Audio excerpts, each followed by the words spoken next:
Good morning, students. Today I am going to explain lesson 7, the Song of Songs.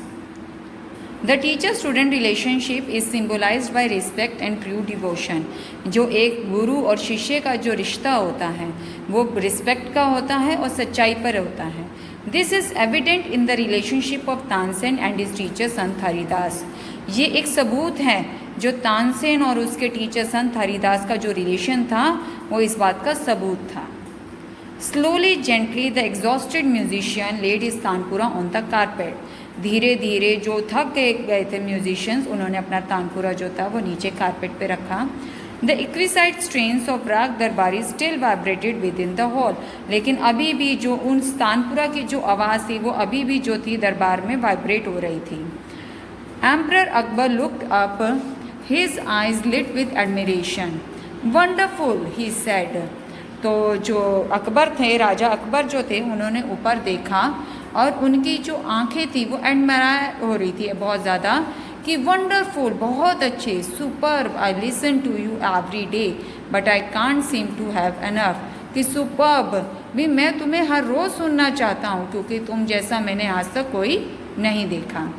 Tansen board in silent gratitude. अब तानसेन ने क्या था, झुका. जैसे ग्रेटिट्यूड देते हैं ना दरबार में, आप देखते हो टीवी में कि राजा के आगे जो दरबारी जो हैं झुकते हैं उनको ग्रेटिट्यूड करने के लिए. I think you have the most wonderful voice in the world. Akbar ने कहा कि मेरे को लगता है कि इस दुनिया में सबसे अच्छी आवाज़ तुम्हारी है. बट आई डोंट शहनशाह, said Tansen with a smile. Tansen ने स्माइल करते हुए कहा कि शहनशाह नहीं. There is someone else who sings far better than I do. लेकिन यहाँ ऐसा कोई और भी है जो मुझसे भी अच्छा गाता है. Really, cried the disbelieving Akbar. कि अकबर को यकीन नहीं आ रहा था इसलिए वो चीखा, सच में. Then I must have him sing at my court.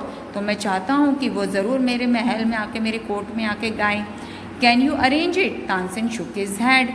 अब उसने कहा कि तुम अरेंज कर सकते हो. अब तानसेन ने अपना सिर उठाया. I am afraid he will not come sir. वो कहता है मेरे को डर लगता है क्योंकि वो नहीं आएंगे वहाँ. What, not even if he hears that the emperor himself someone him. कहता क्या, ये जानने के बाद भी खुद राजा ने उसको बुलाया है? No, not even then. कह रहा नहीं, तब भी वो नहीं आएंगे. This reply would have enraged any other emperor but Akbar was different. ये जो रिप्लाई उसको मिला था किसी भी राजा को बहुत गुस्सा दिला देगा, लेकिन अकबर कुछ अलग थे. Very well ustad ji, said Akbar smiling into Tansen's half scared eyes.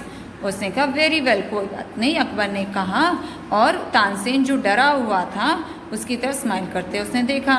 If he won't come I shall go to him myself. अगर वो यहाँ नहीं आ सकते तो हम वहाँ चल पड़ेंगे. Will you take me to him? क्या तुम मुझे वहाँ ले चलोगे?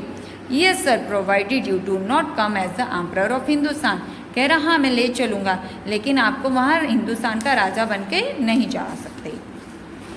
आई shall go as a humble lover of music. ठीक है, मैं ऐसे जाऊँगा जैसे मैं एक म्यूज़िक का लवर हूँ. संत Haridas was the man Tansen had spoken of. संत हरिदास वो इंसान थे, मैन थे जिनके बारे में तानसेन ने बताया था. He had been Tansen's music teacher and he lived the austere life of a hermit. वो तानसेन के म्यूज़िक टीचर थे और उन्हें एकांत में रहना अच्छा लगता था. When Tansen and the emperor reached his hut, he was busy with his daily chores. जब तानसेन और एम्परर उसकी झोपड़ी पर पहुँचे तो वो अपने रोज के कामों में बिजी था. When they asked him to sing, जब उन्होंने उसे गाने के लिए कहा, he smiled but said firmly, I am long past the age for singing. तो उसने स्माइल करते हुए कहा कि अब मेरी उम्र जो है बहुत आगे जा चुकी है, अब मैं नहीं गा सकता. Even his favorite pupil could not persuade him to change his mind. जो उसके पसंदीदा लोग हैं वो भी उसको जो है उसका माइंड को चेंज नहीं कर सकते, उससे नहीं गाने के लिए उसे मना सकते. But Tansen knew how to get around him. लेकिन तानसेन जानता था कि अब उसे क्या करना है. He offered to sing before his guru and he made a deliberate mistake as he sang. अब उसने जो है खुद गाना शुरू कर दिया अपने गुरु के सामने और उसने एक मिस्टेक कर दी गाते हुए. That's not the right note Tansen, cried his teacher amazed. अब जो तानसेन के जो टीचर थे वो बोल चीखे कि ये सही नहीं है, राइट नोट नहीं है. अब तुम बच्चे कभी कोई गलती करते हो तो हम टोकते हैं ना तुम्हें. What has happen to you? क्या हो गया तुम्हें? Tansen pretended not to understand a teacher and he made the same mistake again. अब तानसेन ने फिर यही दिखाया कि उसे वो अपने गुरु की बात जो है समझ में नहीं आ रही है और उसने फिर वही मिस्टेक कर दी।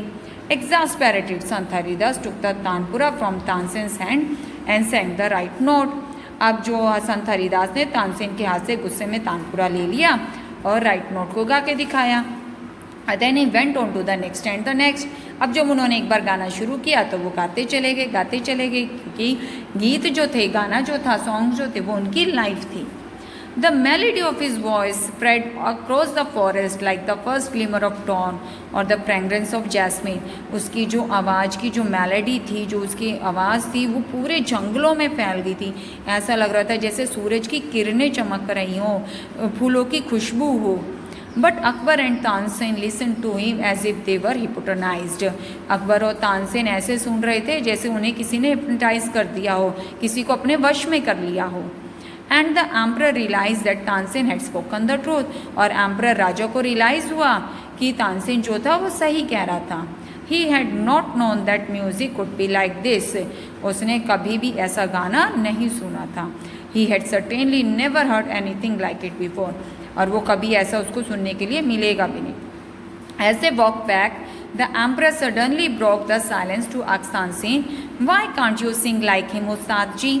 अब वो जब वापस अपने महल की तरफ जा रहे थे तो राजा ने अपनी चुप्पी तोड़ी और तानसेन से कहा कि तुम उस्ताद जी ऐसा क्यों नहीं गाते हो। Tansen smiled, Shahenshah I sing at your command the command of the emperor. तो वह हंसा और कहने लगा मैं आपके हुक्म पर गाता हूँ, एक राजा के हुक्म पर गाता हूँ।